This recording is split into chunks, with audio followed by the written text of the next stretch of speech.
Hello everyone, আসসালামু আলাইকুম। Wow, কি সুন্দর লুক দেখতে পাচ্ছেন। আজকে আমি কী রান্না করেছি তো অবশ্যই বুঝতে পেরেছেন আপনারা। কেমন আছেন সবাই? আশা করি সবাই ভালো আছেন। তো ফার্স্ট টাইম আমি মাংসগুলো সুন্দর করে কাটতেছি, দেখতে পাচ্ছেন একদম পাতলা পাতলা করে। যারা প্রতিনিয়ত আমার ভিডিওগুলো দেখেন তাদেরকে অসংখ্য অসংখ্য ধন্যবাদ। আপনারা প্রতিনিয়ত ভিডিও দেখে লাইক কমেন্ট করেন। আমরা সবাই সবার পাশে থাকবো এই সুন্দর একটা প্ল্যাটফর্মে ফেসবুক।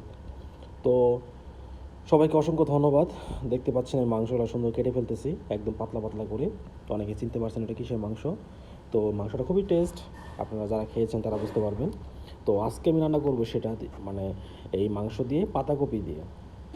তো পাতাকপি আর এই মাংস আজকে কম্বিনেশন এত সুন্দর একটা টেস্ট হয়, এত সুন্দর একটা ভাজি রান্না করবো। দেখতে পাচ্ছেন পাতাকপিগুলো ছোটো ছোটো করে ভাঙতেছি।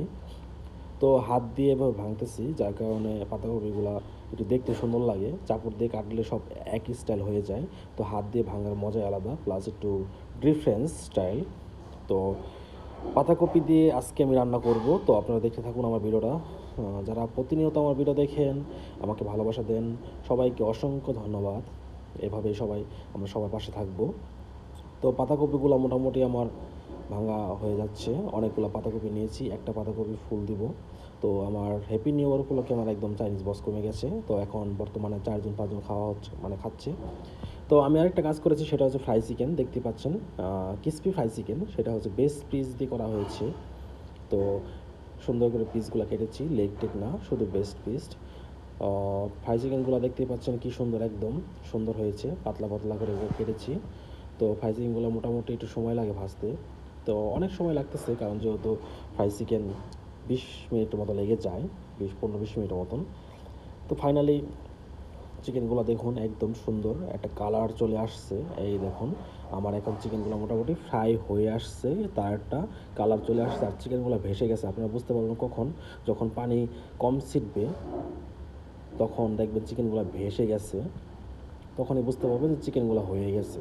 তো ফাইনালি আমার চিকেনগুলো দেখতে পাচ্ছেন আমি সুন্দর করে এখন উঠিয়ে নিলাম, এই দেখুন। তো আমি চলে যাবো এখন রান্নায়। তো আগে ফার্স্টে মাংসগুলো সুন্দর করে একটু ভেজে নিচ্ছি, কারণ সিদ্ধ করা মাংস একটু ভেজে নিলে খেতে টেস্ট হয়। তো এই মাংসগুলো আমি এইভাবে সবসময় রান্না করে থাকি। তো আমার ভেজে নেওয়ার পরে যেটা করতে হবে সেটা হচ্ছে, এখানে আমার কড়াইয়ে আদা রসুন দিয়ে দিলাম, আর মরিচ দিয়ে দিলাম, হলুদ দিয়ে দিলাম, এখন পাতাকপিটা দিয়ে দিলাম। আর এই পাতাকপিটা আমাকে ভালো করে একটু ভেজে নিতে হবে, যেহেতু শুধু তেল আছে আর কোনো কিছু নেই। তো এখানে আমাকে প্রচণ্ড হিটে ভেজে নিতে হবে।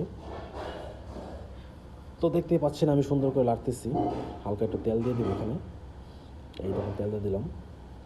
তো এখন ভালো করে একটু লেড়ে নিতে হবে সুন্দর করে, একটু সময় নিয়ে ভাজাভাজি করতে হবে, কারণ যেহেতু শুধুমাত্র তেলের উপর ফ্রাইটা করতেছি, একটু পোড়া পোড়া হবে। দেখতেই পাচ্ছেন চুলা কিন্তু প্রচণ্ড স্পিড। এখন দিয়ে দিলাম একটু সয়া সস এখানে, জাস্ট সয়া সস দেওয়ার জন্য কালারটা যেন ভালো হয়, এবং একটা পোড়া পোড়া স্মেল যেন আসে। ওরা একটু পছন্দ করে চাইনিজরা এরকমই, একটু পোড়া পোড়া স্মেল। দেখতে পাচ্ছেন ওরা প্রত্যেকটা খাবারই প্রচণ্ড হিটে কুক করবে, এবং স্মেল আসবে একটা পোড়া পোড়া, এরকম স্মেল আসবে। তো দেখতেই পাচ্ছেন আমার একটু সময় লাগতেছে, যেহেতু পাতাকপি টাটকা, তো একটু সময় লাগতেছে এটাই করতে।